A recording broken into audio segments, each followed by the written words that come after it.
السلام عليكم ورحمة الله وبركاته. أهلا بيكم، وحشتوني جدا جدا جدا. النهاردة بإذن الله هنعمل مع بعض أحلى بسكوت. تسموه بسكوت، تسموه بديفور بالسمنة. طعمه تحفة، ريحته جميلة جدا جدا. هنعمله بنكهة البرتقال، بجد حاجة كده فظيعة.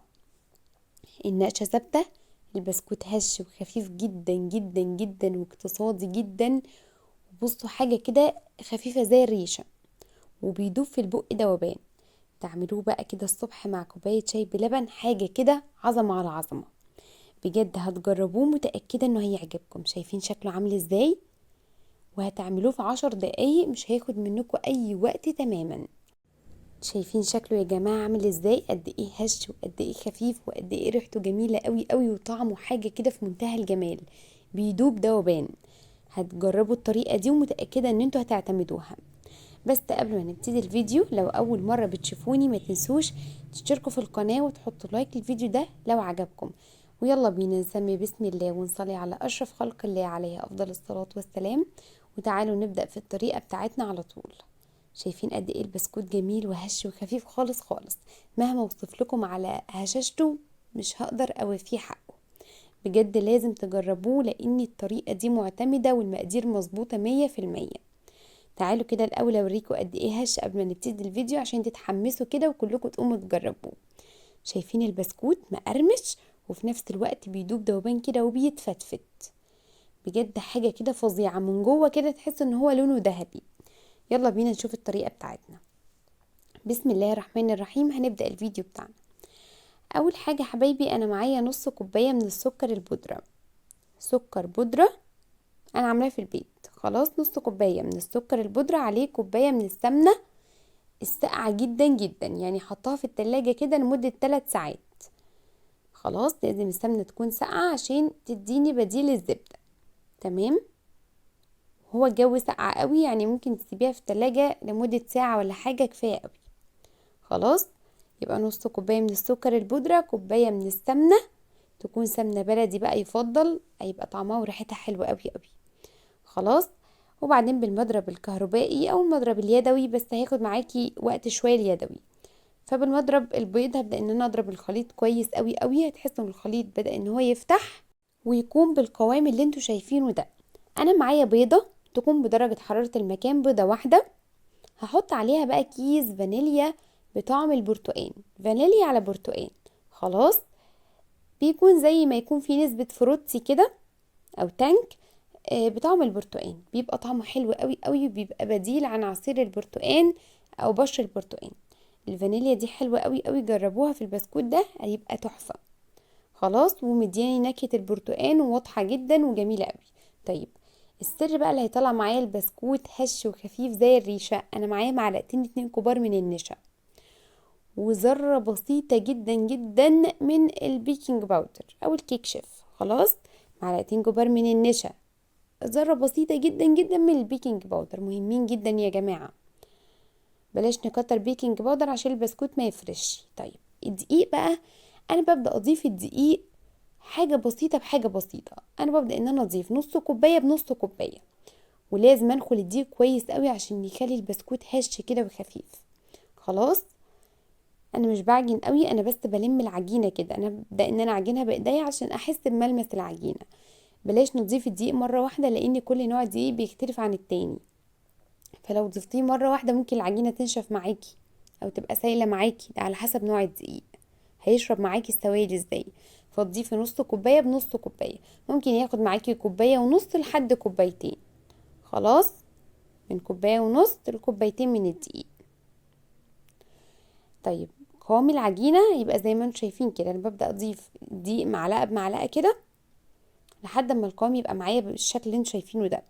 ايدي اللي بتلزق ماليش دعوة بيها، انا بجيب ايدي النظيفة وابدأ ان انا احطها على العجينة. خلاص، اول ما اشوف ايديا كده واحس ان هي نظيفة ما بتلزقش ولا اي حاجة خالص، يبقى العجينة مظبوطة. لان يا جماعة انا هعمل العجينة دي في كيس الحلواني مش في مكنة، فكيس الحلواني بيكون عايز العجينة طرية شوية. خلاص. طيب، يبقى العجينة زي ما انتم شايفين كده، العجينة هشة. ما ينفعش العجينة تبقى انشف من كده عشان البسكوت ما يطلعش مش حلو معاكي. خلاص. عشان البسكوت يطلع هش وخفيف لازم العجينة تكون طرية. خلاص، بس برضو مش طرية اللي هي سايلة، لا، عشان يحافظ على النقشة.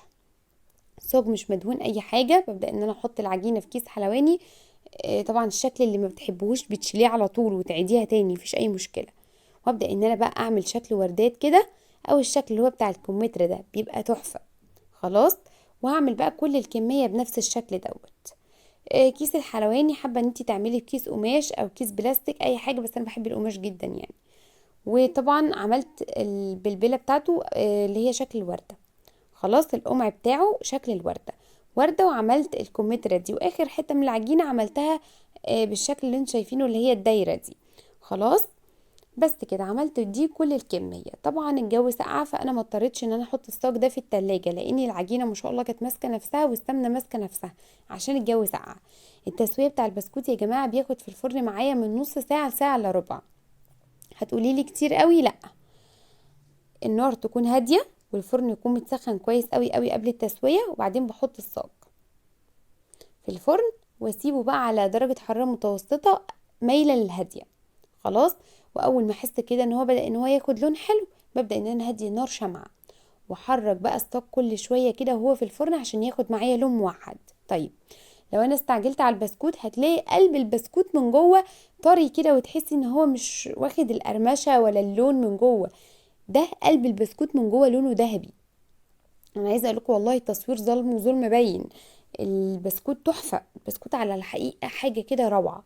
بس اهم حاجه تحطيه في علبه محكمه الغلق عشان يحافظ على القرمشه والقوام بتاعه. النقشه ما راحتش ولا اي حاجه. بسكوت البرتقال ريحته فظيعه، طريقته سهله وبسيطه، ما خدش معانا اي وقت ولا اي مجهود خالص. هتجربوه، متاكده انه هيعجبكم. ما شاء الله عمل كميه حلوه قوي، مش بس الكميه دي اللي موجوده، ده احنا كلنا منه كمان. فهو حاجه كده تجنن. تسيبيه يبرد وبعدين تبداي ان انت تشيليه من الصاج تحطيه، عشان هو اصلا بيبقى دايب مش مستحمل، فعشان ما يتكسرش معاكي. خلاص، تقدري طبعا انت تعمليه بديفور لو انت حابه ان انت تعملي بديفور بقى، او تحشيه مربى وفرماسيل بقى، وعايزه ان انت تزيني بقى وتعملي جو البيديفور. العجينه دي تبقى مظبوطه قوي قوي لو عملتيها بديفور.